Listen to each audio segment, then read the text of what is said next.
Radio Bocconi, play it loud! Radio Bocconi is back with yet another interview. Tonight we are with Dan Weller from the British progressive metal band Sixth. How are you doing? I'm really good, really good. Just right after the performance here at Magazzini Generali, how do you like the Italian fans? It was amazing, yeah. Like some of the fans on this tour, because Trivium is very different to Sixth, you know. Some of the fans haven't been as receptive and enjoyed themselves as much. But in Italy, yeah, everyone was jumping. It was really fun, actually. It's been 10 years since the release of your last studio album, Death of a Dead Day, and now your next LP is coming out. How do you feel about it? Can you tell us something about it? Yeah, so when we did Opacities, it was kind of because we've been away for many years, it was kind of a test ourselves to see if we could still do it. So we made it quite short, and we were happy with it. But we felt it could have been better. But we were happy. With the full length, we wanted to go crazy, and we spent a whole year writing it, and we figured we'd just try and make the best thing we could make. And it's just finished last week, so it was sent to the record label last week. So we're really happy. I think we've done the best we could possibly do. We heard a couple of songs just before the show, and are they gonna be like more melodical, more prog, more gent? How's it gonna be? It's more of everything, I guess. I mean, the gent word we don't use that word because that word kind of came about after Sixth, so we never use that word. But I guess it's more Sixthy, so there's more, like the first Sixth album way back in the day we recorded in 2002, that had more prog stuff, and then the second album was in 2005, that had more really kind of heavy stuff. And then Opacities was a bit like Death of a Dead Day, a bit like the second album. This new one is just a bit of everything, so there's loads of kind of melodic stuff, quiet stuff, weird stuff, spoken word stuff, and then there's some really brutal, heavy stuff, so a bit of everything, I guess. We never try to repeat ourselves. We always like to try and come up with new ideas if we can, which is the aim of the album. So hopefully people will enjoy it. Okay, Opacity is from 2015, the EP, Opacities, and so it is something that shows how far you can go, how wide are your influences, if you have any. So which are your main influences, like in terms of music, in terms of style? We talked with Mikey before, and he told us that he was listening to more quiet stuff. He has grown tired of metal in some way. So what are your personal influences, and what are the influences of the band as a whole? Our influences haven't changed since when we first met. We're quite stubborn like that, and we're a bit older now, obviously. We're not the kind of old, bitter musicians who go, everything new is shit, There's some good stuff out there, some really good stuff. But there's a lot of stuff that's not good, that doesn't interest any of us at all. It's just, there's certain bands who do certain things where I think, the bands that they're ripping off, whether it be Meshuggah or Metallica or Pantera or At the Gates or Slayer, I'd rather go and listen to them because they do it better. So when it comes to metal, there's not a lot that really has an influence on us directly at all. We don't listen to a lot of modern bands, I don't suppose. But we're all very different. The sound that we created with Sixth, we kind of understand where the boundaries are, and it's its own thing. So I don't listen to a lot of metal at all. I haven't done for years. But when I go back into writing Sixth, I know what to do within the Sixth bubble. Do you know what I mean? Whereas I listen to Starship or 80s synth pop when I'm at home, I can't apply that to Sixth at all. It's a different world. But Sixth, we created this thing that we know what it is, and we know how to get the best out of it. So as soon as I put my Sixth hat on, I kind of refer to all my old influences from when I was young: Cannibal Corpse, Morbid Angels, Sepultura, Pantera, Metallica. But just try to keep it modern and try to make sure that it doesn't sound old-fashioned or kind of boring. It's quite hard to do actually, but I think we do well because we're all quite stubborn and we're all very scared of sounding like anybody else. It's kind of a big thing for us. If we think a riff sounds like another band, we immediately throw it in the bin. It's just gone. Sometimes you accidentally do, just because you're a product of your influences. But we try to be unique. That's our thing, you know. So it's important. It's really important to us. So you have mentioned at the Gates, Morbid Angel, a lot of good bands from the past, but you have been touring with Slipknot, with the likes of Trivium as well tonight. So how do you, what do you think about this new genres of metal, be it new metal or metalcore? Do you feel close to these genres? I think I associate with new metal because of the time we came out. We weren't really into new metal, you know. I mean, I like a little bit of Limp Bizkit for fun, and I love some Korn stuff. But we came out at the same time as that in a way. That was when we were growing up and we had silly coloured hair and spikes and stuff. But we were never like that. But you know, the scene that Trivium are in, it's not a scene I'm really familiar with, if I'm honest. They're brilliant players, they write great metal tunes, and so I can only respect them. But for me as a metal fan, I haven't really had my ear that close to the ground. I don't know if that translates. I haven't really been that familiar with what's going on. I've listened to the stuff I grew up with, and I've never changed that. And then occasionally I hear a band like Gojira or Opeth, or something where I'm thinking like, that's really good. I got time for that. But most of the time, I find myself wanting to listen to the Black Album because I just think it's better than everything else. So I'm not really the best person to make a judgment because I think when anyone has a judgment on a band without knowing their material well enough, it's not really fair, is it? Having listened to Trivium every night, I'm starting to familiarise myself with their songs, and I realise why they're good and why people like it. So you become respectful of it, and you're like, you know what I mean? I understand why everyone in this crowd is jumping. And it was the same with Periphery when we toured with Periphery.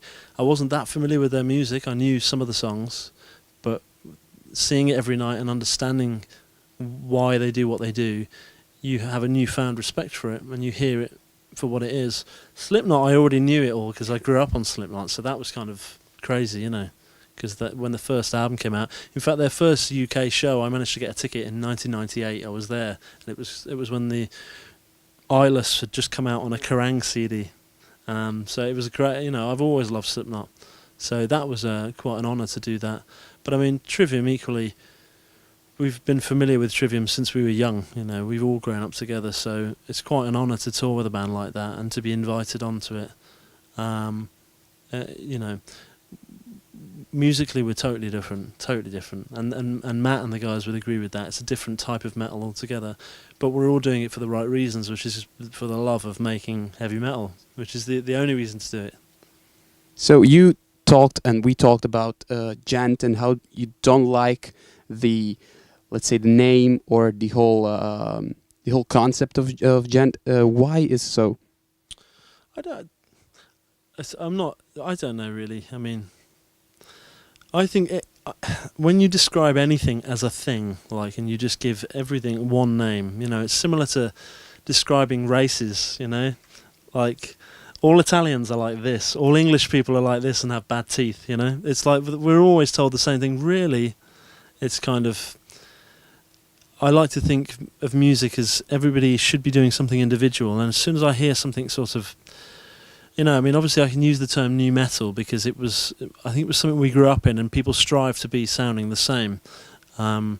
With Gent, I think I have a problem with the word Gent because I think of Gent to me, and I always say the same to every band, is just another word for ripping off Meshuggah. Yeah. And that's all I hear. And it's very clever to call it something else, but effectively it's Meshuggah, but just done with other people in the band. Sixth have been dragged into that for some reason, and which I can only be thankful for because it's helped our profile. It's made us bigger. But I don't know where that's come from, and I don't know why people call Sixth Gent, because when I hear what's called a Gent band, I hear a load of Meshuggah riffs. I just do. I can't help it. It just sounds like Meshuggah. And as much as I understand why people rip Meshuggah off, because they're probably one of the greatest metal bands ever, they're one of the few bands that I just hail, you know. I understand why people rip them off, but their sound and their technique and their approach rhythmically is so trademarked that you cannot hide from ripping them off. You know, as soon as you do, it's really obvious. So I think that's why I hate the term Gent, because I just think it's kind of it's a way of avoiding the truth, which is you're basically covering Meshuggah. And I know that'll offend some bands, but I don't really care. That's how I feel, and I think it's the truth as well. And I think, you know, it'll die out as well, and the next thing will happen, whether it be a revival of rap rock or whether it be a revival of thrash metal, who knows, but there'll always be that stuff. But when you're writing stuff like Sixth, you're not really thinking about that stuff, you know. You're not thinking about being part of a scene or anything like that. You're thinking about your music and your songs and making sure they're brilliant. And that is all that matters. And there's everybody else who calls it something else. You know, I remember when we toured with Dillinger Escape Plan, 2002, years and years ago, and I was speaking to Ben, the guitar player, and he said everybody calls us math rock or math metal or math core or whatever. And he said, I don't know where that term's come from. We never said it. It's just some magazine, and now we're called the Math Band, and he hated it. You know, and I feel the same about Gent. It's like we didn't mention that name ever. So, but you know, I guess people need to describe in a magazine what is Sixth, and for kids who are just hearing a new band, they want to have a rough idea of what it is. So I do understand why these names come up. You know, I understand. So the point is getting a unique sound, as you told us, but going towards the future or looking to the future, what are the ways in which metal can evolve even further, or how can Sixth contribute to this growth? Because you mentioned math rock, there are a lot of movements, avant-garde metal, or a lot of new metal movements. How do you think that Sixth can contribute to this movement, as you call it? It's a really good question, dude. I don't know how to answer that. I mean, I would like to think Sixth, and we're told regularly, which is a really nice thing, that Sixth have had a big influence on certain metal scenes, and I think that's because we tried to do something that was unique to us. So I can only hope that with the new album, it will have the same impact, and it will be seen as forward-thinking.